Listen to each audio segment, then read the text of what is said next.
Welcome back to McNulty's Pipe Smoking, Beer Drinking, Wild Fishing Adventures Corral. I had a little trouble getting this lit. I'm going to set the pipe down. I only smoke a pipe up here at the cabin. I don't know why that is. Well, I think I do know why. I think it's because my uncle was such an avid pipe smoker, and he built half this place. So cheers to the old timers that have gone before me. Here at McNulty's Book Corral. This is a strange episode, as they all are, because I'm the world's worst booktuber. It's kind of like an update on what I'm going to be reading, what I've read, what I have here, and a little bit of a mini book haul that we just did. And so let's just jump to it. We're going to jump right into some Westerns. So I picked up in an antique shop, 25 miles that away, a couple of Jackson Cole. The Frontier Legion. Jackson Cole was Leslie Scott, who became Bradford Scott, who created Walt Slade. And this is a Ranger Jim Hatfield Western, which is exactly the same character as Walt Slade, just with a different name. He did both series. I don't have as many of these as I do the Walt Slades. I actually have an episode coming up where I talk about Walt Slade again, and we'll get into that. The Scott family. Justin Scott recently worked with the late, great Clive Cussler, and he has a new book on the market that's set in Shakespearean times that I'm going to get, and I'm going to review it here. Anyways, the Frontier Legion is one of several I picked up at the antique shop, and it has a character in it named Ranger McNulty. Hey, come on. Okay. So anyways, so I get to read that. Other books that I'm going to read, I am part of the William W. Johnstone and J.A. Johnstone Club. I'll have scans coming up. And one of them was The Man from Waco. I read all of them every month. This one looks particularly good, and I'm really excited to read this actually 2 books from now. Does that make sense? We'll get to that. Other stuff I have here, I keep certain books up here, and we're going to get into some of those in a minute too. But I still just want to keep with the Westerns. I keep a copy of Peter Brandvold's The Cost of Dying out here, The Cost of Dying here at the cabin, which is a Lou Prophet bounty hunter Western. He wrote many of these. This one I keep. I love all of Brandvold. I know people are probably sick of me talking about him. I got to have a beer with this guy, okay, before I kick off into the Wild Blue Yonder. On the back of this is a blurb from a review I wrote. It's Tom McNulty, Dispatches from the Last Outlaw, which was my old blog. It's no longer visible to the public. I'm doing some revamping on things, but I had reviewed The Cost of Dying, and they were kind enough at Kensington Books Pinnacle to use a blurb on the back of this fantastic Lou Prophet, Peter Brandvold classic Western. Really proud of that. That's happened to me a couple of times before. Excuse me while I refresh myself. And another book that I like to keep stuff up here that I read just to clear my head and refresh myself. So I have Hemingway. I have Robert E. Howard. I have Edgar Rice Burroughs, the John Carter novels. I have Raymond Chandler. I have Guy N. Smith, and on and on. And I have Louis L'Amour. Okay, I have quite a few Louis L'Amours up here. And the one that I really love is The Lonesome Gods. This is an old battered paperback. I have the first edition hardcover at home. And I read this through every few years because this was such an interesting book. Much different than his traditional Westerns. And I think that it's a great book. I am not going to describe the plot to you at all. I want you to find it. I just want to look up what was the date that this was published in 83. Like I said, I have the first edition hardcover. The Lonesome Gods is a really strange and interesting book. Louis L'Amour, at the end of his career, was changing up some of the things he was doing. He did the Walking Drum and so many others. He was trying to do different things as a writer, as we all should. He did it better than anyone. this was one of those efforts, a major novel, epic, with a fascinating sequence of characters and a plot twist. When I first read it all those many years ago, that totally took me by surprise, and I still get a thrill reading about it now. The Lonesome Gods, perhaps an underrated classic by the late, great Louis L'Amour. By the way, people named Louis don't like being called Louis. I have friends named Louis, and they've reminded me of that. I have referred to people as Louis and been corrected firmly many times. I know that a lot of people throughout his life called Louis L'Amour Louis. I don't know how he felt about that. There was even footage of Ronald Reagan, referring to him as Louis L'Amour. I refer to him as Louis, because that's his name. I have nothing against those of you that refer to him as Louis L'Amour. It's fairly common. I'm sure it was common in his family, but anyways, a little bit off the top of the head there. I don't know what that means. So I'll probably reread this late in the summer. All right, so moving along here. So, book hauls. All right, I just did a book haul here, and it's exciting because I'm going to do some special episodes coming up, and I have a newer viewer named Clark Brady. I try to call out people when I can that are, give them credit for things. He likes some of my man-bait paperbacks and some of the Gothic romance. Well, we're going to be getting into that because I'm going to be doing an episode on Victoria Holt and some of the others. Here is Mistress of Melon, which is her first classic. I love the cover on this, by the way. Similar to the cover of the first edition hardcover, but slightly different. Victoria Holt is totally great. If you haven't read a Victoria Holt Gothic thriller, you should do so. And can I stutter? The Shivering Sands, here's another one. I'll have these coming up. And I have some others I'm going to do. I have Phyllis A. Whitney. I've always liked Phyllis A. Whitney's Secret of the Emerald Star. I'm going to do an episode on this. And then Silver Hill. So I have to do some reading and rereading on these to get that done for you. And then finally, just because I've been looking for a really good copy of this book for years. For years, guys, this book has been on eBay, overpriced and beat up. So I finally procured a copy of Las Vegas Madam by Matt Harding. This is a Domino book. This is an adult book. This is a man-bait paperback. Matt Harding, I have quite a few of Matt Harding's. Today they call it erotica. Back then they called it a sex book. I don't know what to call it now because it doesn't really fall into the category of either one. I have read this already, and I'm excited to finally procure a copy of this book because it's not exactly rare, but it's to find a really good copy. You got to dig for this stuff. And Matt Harding's one of those guys from the great past. So there we have a book haul. There we have some stuff on hand that I'm going to be reading. And then we have the final three. I better take another sip because this can get a little dicey here. I don't like being political or religious on this channel. I consider myself a spiritual person and all of that. I might be in a moment making some comments that some of you people find offensive. If that's the case, I'm certainly not going to apologize, but I'm going to let you know in advance if you don't like that type of thing. Don't subscribe.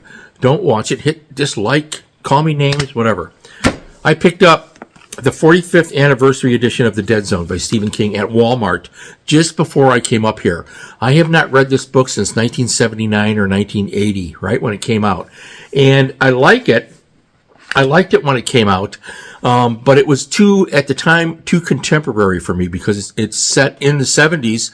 We're talking about Reagan and Carter and the politicians and so forth. And The Dead Zone was fascinating book to read. Again, I liked it. What's interesting to me is 45 years later, I'm almost done with it. I'm right here. I like it more. It has the character in it. He has a second sight. He can predict the future. He knows what's going to happen. It's called, parts of his memory are in a thing called The Dead Zone. And it's a great book. It's always been a great book. It's one of Stephen King's better books, great books, one of his masterpieces, if you will. But reading it now, 45 years later, I'm reminded of the main character, Stilson, who is a total sleazebag politician who lies constantly, very much in tune with Donald Trump and the bullshit that he puts out there. And I know that some of you are going to, unsubscribe. That's life. The facts are the facts. And Stephen King wasn't thinking about Donald Trump when he wrote this book, but the character has certain characteristics of Donald Trump that today ring true. And you know what that means, folks? That means that this book is even more frightening now than it was when it was published. Yes, that's true. And I know some of you don't want to hear that. That's life. You know what? I'm not apologizing. I've warned you. So, and I don't do that normally on this channel, nor will I in the future. But sometimes things happen. You need to say what you have to say. So anyways, and now for something else that's also controversial, but very, very much a part of my reading life. And I've been debating whether I should do this or not. And I need to. I like to read hunting stories. I come from a family of hunters. Now, I have hunted in the past. I don't hunt now. Fishing's not hunting, by the way, for people that get confused over the two. It's a totally different thing. The issue with hunting is blood sport hunting. Hunting for sport, hunting for the thrill of the kill, and so forth. I don't agree with that whatsoever. I stand in opposition to that. But in order to be a well-rounded person in life, you need to understand where we all came from. And I have no problem with people hunting for food. I've done it. My uncles did it. Here at this cabin, back in the mid-'90s, one of my uncles came up with the venison that he had prepared himself, and he made a venison stew that to this day is the finest venison stew I've ever had. And I'm really happy I have the memory of eating that up here with those boys. It was all men, February. we came up to drink a snowmobile, and we had a lovely time. And that venison stew is one of the finest stews I've had, memorable. He would take the whole onion after peeling it and drop it in the pot. He would take the full tomato, drop it in the pot. He had the strips of the venison prepared in advance. He put some carrots in there, celery, some seasoning, and he did just a touch of small little diced up potatoes, but not a lot. Yellow potatoes. Again, finest stew I've ever had. He took that deer down himself. So I have two up here. Let's start with Field and Forest, Classic Hunting Stories, edited by Stephen J. Bodio. This is a collection of some of the finest writing you'll ever see. So my interest in it is because these outdoorsmen are such superb writers. Hemingway, that reminds me of Hemingway. Hemingway is often represented in these. It's amazing stuff to read, and I've covered some of these guys before. But I'm going to give you just a bit of the type of people that are included here. We have Theodore Roosevelt from The Wilderness Hunter, which is a great book. Theodore Roosevelt is one of the greatest presidents in our history and one of the great outdoorsmen. And he was an avid hunter, and he wrote numerous books about his adventures. They are all superbly written. And so they have an excerpt on that from Theodore Roosevelt in here. I'm just going to give you a few. They have a bit of from Zane Grey from roping lions in the Grand Canyon. I think was a book which I have multiple copies of that. One of the great it's Zane Grey when he was at his best. He was superb. We have Ernest Thompson Seton is in here. For those of you familiar with this lifestyle. We have Harold McCracken and Harry Caldwell, Henry T. Allen, and Roy Chapman Andrews. For those of you who remember some of the Scholastic books, Roy Chapman Andrews was an interesting guy for some of us. He has two selections here, and this ends with a brief excerpt from the Russian writer Ivan Turgenev. Really, Field and Forest, Classic Hunting Stories. Even if you're opposed to blood sport hunting, which I perfectly understand, you should read this material. You should understand where we came from as a nation. That we didn't have Walmart and McDonald's, all those decades and centuries back, guys. They had to hunt their food. And these writers are superb storytellers. Superb writers, better than a lot of the guys today. And one more, the greatest hunting stories ever told. There are a lot of books with that type of title, and I have several, but this one is edited by Vin T. Sperano. And this includes what I consider to be one of the most heartbreaking and tragic stories about a dog that you'll ever read anywhere. And it is called Gypsy. It's on page 64, and I'm not going to tell you anything about it. Gypsy was his hunting dog. So this has Robert C. Rourke. This has Patrick F. McManus. For those of you that are interested in this type of literature, you're going to be familiar with that. Jack O'Connor is in here several times. Again, another excerpt from The Wilderness Hunter by Theodore Roosevelt is also included in here. And then we have, let's see if there are any other names that might pop out. We have, of course, we have Peter Hathaway Capstick. I have all of his books. He's no longer with us. He was one of the great hunters and one of the great writers, was Peter Hathaway Capstick. And Jack O'Connor again, and so forth. So, if you're interested in quality writing, and you want to educate yourself, these are the types of books, I'll have scans of this coming up that you're going to want to take a look at and get that into your library, and perhaps take a different look at life from a different angle. Again, you don't have to like it. You don't have to dislike it. You simply need to comprehend it. And that is the theme of my reading life, as I've said in multiple episodes. So I hope you enjoyed that little sneak peek. I'm sorry this was a rambling on episode. I have to get this done quick because I have things to do, as you'll see from this. Okay, so I'm hanging out of my ass here. We're flying across the lake.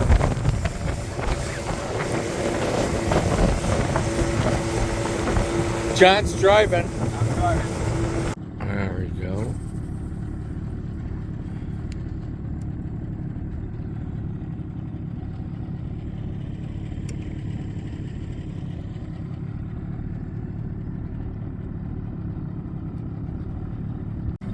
See it, John? Yep. Here, if you bring the stick towards me. Hold on. Let me reel this in. This is fantastic. John could have stick. Hold on. Let me come by you, Tommy. Okay. This is how it's done. This is how you catch fish. Just like this. You do that, you throw that out there like that, and then you reel it in, and you're either going to have a stick or a fish. Or nothing. Or a big fish. Oh, no. Did I get a fish? No, I didn't. Oops. Oh, my goodness me. Oh, look at that. That's called a wave skipper. That's a special technique I invented. It's called the wave skipping MEPS number 5. Skip it across the lake and the fish go the other way. That's great.